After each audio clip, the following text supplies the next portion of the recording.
అనగనగా ఓ చిన్న పల్లెటూరిలో ప్రకాశవంతమైన సూర్యోదయంతో రోజు మొదలైంది.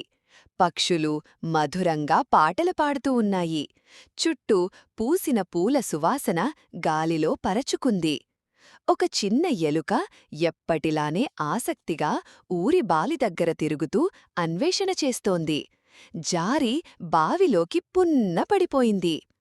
పక్కనే ఉన్న ఒక చెట్టు కింద పిల్లి నిద్రపోతూ ఉంది.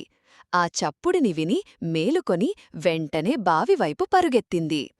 పిల్లి బావిలోకి చూస్తే తన మిత్రుడు నీళ్లలో తేలుతూ బయటకు రావడానికి ప్రయత్నిస్తున్నాడని చూసి వెంటనే ఆలోచించకుండా సహాయం కోసం ఒక తాడు తీసుకురావడానికి పరుగెత్తింది.